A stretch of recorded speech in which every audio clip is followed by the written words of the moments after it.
Welcome. Let's look at section 4.1, and we are going to concentrate on day 3 today. And day 3 is about how to use, or what might we use the integration technique for. So we're going to look at some applications today. One is to revisit this notion of position function. So that is going to be our first application that we'll talk about. We know that given a function s of t, we think of this as its position function. Where does a particle lie at a particular time frame? This could be vertical or horizontal position. V of t, we know, is found by doing s prime of t, and that gives me the velocity function. So the change in position, or s prime, is velocity. And then that's a function, velocity function. If I take one more derivative, so if I take the derivative off the previous line, the derivative of velocity, or the change of velocity, which is equivalent to saying the second derivative of position, gives us the acceleration function. This isn't a big surprise. We've covered this before, haven't we? And we knew that taking derivatives from the position function eventually gets us down to acceleration. Well, guess what? We can actually take this and go back up by integration. So we can work our way back up from acceleration to velocity to position function, and that's what we're going to practice today. So this example 8 says, solving a vertical position problem. A projectile is fired straight up from a platform 10 feet above the ground with initial velocity of 160 feet per second. Find an equation for the height of the projectile above the ground as a function of time. If we start out with time being 0 when the initial launch was occurring. So essentially, I'm not given a lot, but I do know I want to come in with position function. So let's just, take inventory of what we know. The projectile's fired straight upward from a platform above the ground, and that would give us our initial position. So the position at time 0 would be 10. And it's fired with an initial velocity. The initial velocity, v sub 0, is equal to 160. Let's see, this would be in feet. This was feet per second. Anything else we know? Well, not really, based on what I'm reading here. However, there is one thing that we do know, and that is the acceleration is always negative 32 feet per second. Since our object was second squared. Since our object was traveling vertically, it would have the effect of gravity pushing down on it. So it does have an acceleration, a negative acceleration, gravity coming in. So what we're going to do is we're going to start by integrating with our acceleration function. If I integrate acceleration, it's going to bring me to v of t, isn't it? It's going to get me back to velocity. So let's find velocity. V of t will be the integral of negative 32 dt. And the reason I'm going to use dt is because I want my independent variable to be time. So my independent variable, I want to be time. So I'm going to use a dt notation for my integration here. So integrating with respect to t, this is going to be negative 32t plus a c, and that is our velocity function. However, if I want to get to position function, which I want to do, I need to fill in c, don't I? Can I find c? Yes, we can find c by using one of our knowns. We knew that v naught, or v of 0, was 160. So that gives us this ordered pair, doesn't it? At time 0, we get 160. So we can find our particular solution by plugging that in. So I can say velocity was 160 at negative 32 times 0 plus c. And then this, of course, wipes out, so it looks like c is 160, and I can rewrite and get my specific solution. So that gives me a v of t equal to negative 32t plus 160. We now have our velocity function. We want to get to position function. So next, let's find or calculate the position function. And we will do that by integrating. We'll do that by integrating velocity. This will bring us to s of t, won't it? The integral of v of t will bring me to s of t, the position function. So I can write the statement s of t is equal to the integral of v of t dt. But we had our v of t, didn't we? Our v of t was negative 32t plus 160 dt.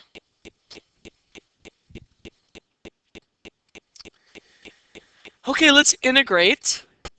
And I'm going to add a power to my t. That'll bump me up to t squared. Divide that now by 2.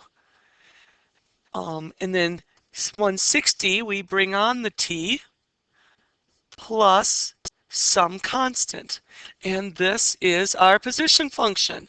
The only problem is it's just kind of a general position function. However, it does have our initial velocity keyed into that. Well, you guessed it. Now we can find our c by using one of the knowns, one of the known values, specifically the fact that at time 0, the position was 10 feet above ground. It was sitting on that platform, remember? So I can say that my position is 10 when, let's simplify that. Negative 32 divided by 2 is 16.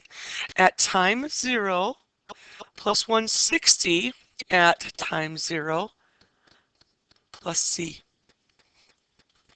Well, obviously 10 is equal to c then, isn't it? Because this is going to zero out and the middle term zeroes out.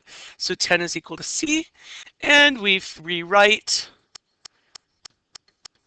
our specific or our particular specific solution would look like our position function s of t is equal to negative 16t squared plus 160t plus 10. And I'm kind of pulling that by looking back up there where we had our general solution. So there's our position function. That is what the question was asking us to find, and we did it. Boom. Now, acceleration due to gravity, hopefully you remembered that was 32 feet per second squared, or what's it in metric system? Negative 9.8 meters per second squared. What was I going to say? Oh, earlier in chapter 2, remember how I had to give you s of t was equal to negative 1/2 at squared plus v naught t plus s naught t. And then we actually filled it in with our known values of the initial velocity and the initial position. Hey, but now the cool thing is we just reconstructed that all the way down here by our knowledge of integration and the known values. So don't have to memorize anything anymore. How cool is that? I don't have to memorize some cheesy formula. I can actually find it myself. On the back side of our notes are some rectilinear motion properties that you definitely want to know. We've been through these. Matter of fact, what we did before Christmas time on that free response question was a lot of this work as well. So good reminders and some practice problems on it again. If a point P is moving along a line, it's what's known as rectilinear motion, so horizontal movement. And definitions, this should be no surprise. S of t is the coordinate of a point P on a coordinate line at time t. That's our position function.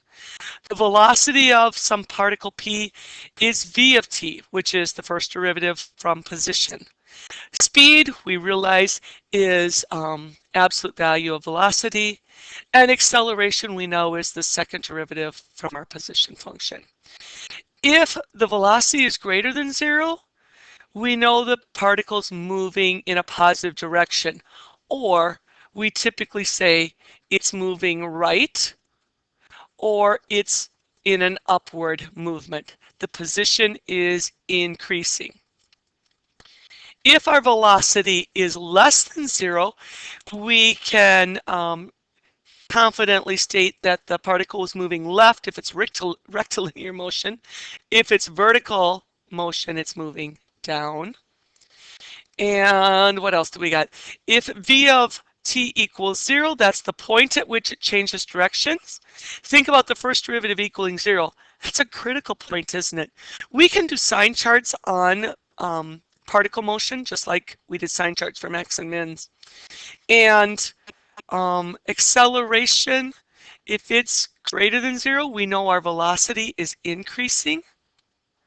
And if acceleration is less than 0, we know our velocity is decreasing.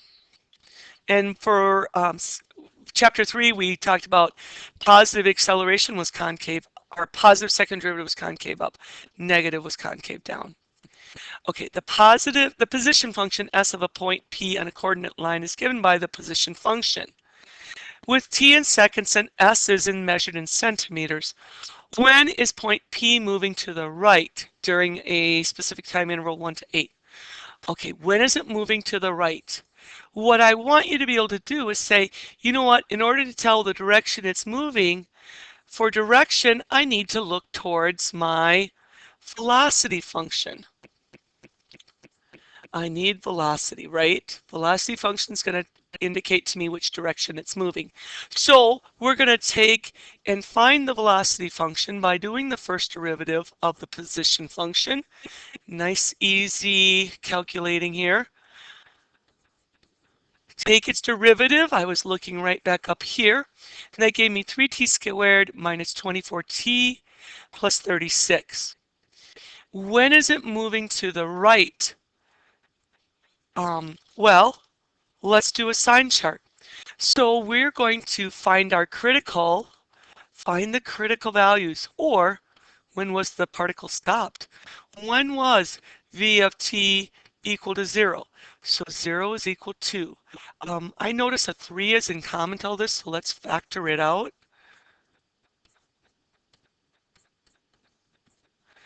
And that's going to give me 3t minus 6. T minus 2 is our factoring process. And that means then that we have 2 points that we should be interested in, 6 and 2. We could throw this on a sign chart. Told you those sign charts would be handy. So this is a velocity function. That means we take our test points, like 1, test point 3, test point 5, and we plug them into the velocity function. So I'm looking right here for test points, testing. If I put in 1, I would have a negative times a negative would give me a positive.